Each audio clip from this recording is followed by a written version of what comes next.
Hi, sweetie. I am the easiest interview you're ever going to have. Really? Yes, because I've done it. I know what it's like to be on that side, so I try to give as much as I can. For Vogue, I was being cute with no glasses, but I'm going to wear my glasses. What's your greatest luxury? What is my greatest luxury? I would say having your own airplane is the greatest luxury. Because it means 1 minute you're in New York, and then the next minute you say, you know, Edward, I think I'll fly to London. I'll do the shoot there. You spend so much time having to be Oprah for everyone else. When do you switch off for yourself? Well, I am Oprah, and the Oprah that you see is the Oprah. I hate thinking of talking to myself in the third person. That's when you know you've gone over the edge. It's over. The beauty of my life, Edward, is that from, I'd say, 32, 33 on, I figured out how to be myself completely on television. And all these years, I have made a fortune, really, being myself. So I'm never not me. I'm never not the person that you see. You know, there are days when I am more open and warm than others.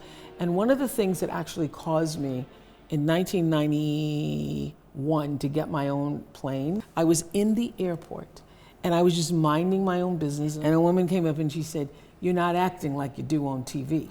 Oh. And I said, "What's that?" She says, "Well, on TV, you're hugging everybody and you're just sitting here and you're not hugging away." I'm just sitting here, ma'am, I'm just waiting on the plane. So if I'm in an airport, I'm not necessarily walking around hugging people, okay? But I am just always just myself. Just yourself. If you were unrecognizable for a day, what would you do? You know, I started in television when I was 19 years old.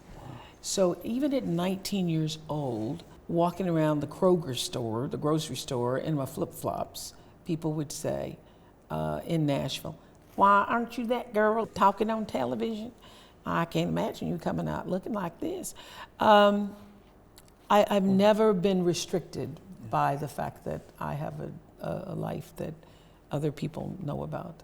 So there's nothing that I wouldn't do, because I just feel like I just have the most amazing life of anybody I know. I Googled myself the other day for the first time, and I was reading about... What did you say? I was like, I am so impressed with myself. This is what I didn't know, that I was first African-American self-made billionaire. Did not know that.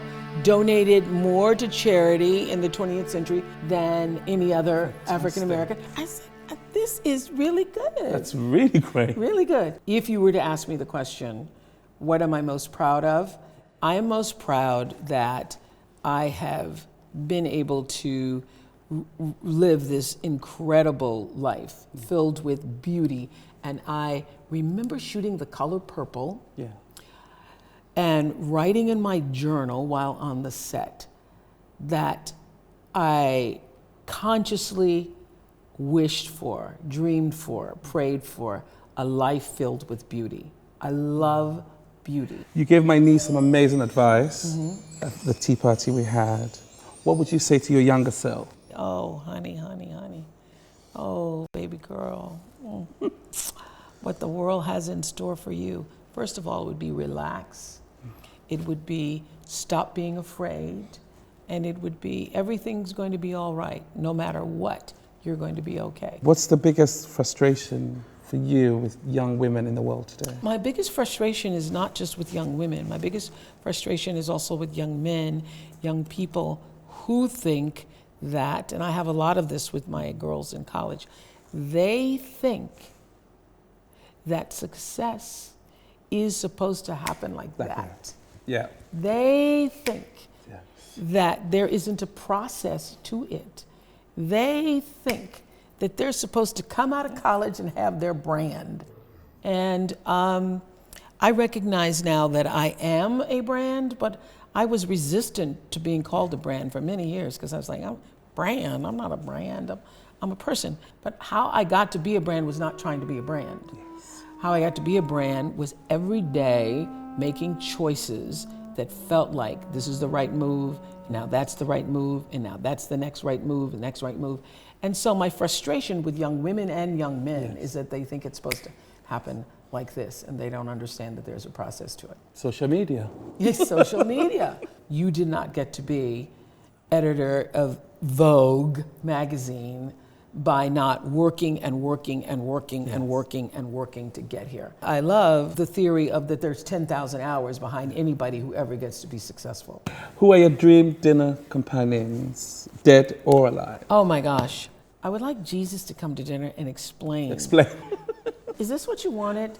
Is this really what you wanted? Did you want the churches and the people and the, did you want all that?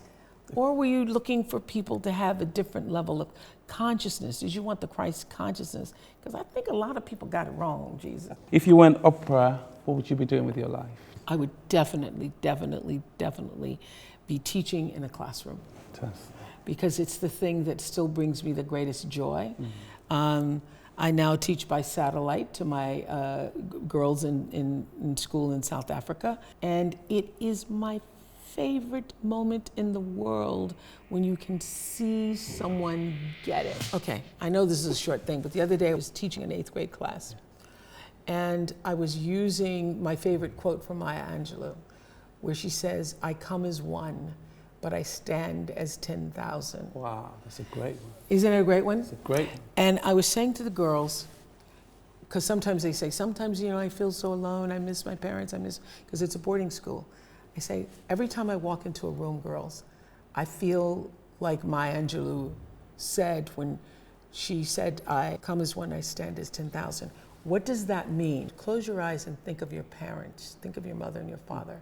Now think of their mother and their father. Now think of their mother and their father. And I did that for like a minute till the girls started giggling. I go, that's your 10,000. So when you walk into a room, you never walk alone. Incredible. You walk with the 10,000 who've come before you and are with you and are constantly surrounding you. And I could see them get it. Yeah. Which is just fantastic when the light goes on and you realize, oh, they got it. Yeah. Yeah. I just got it. You just got it? Yes.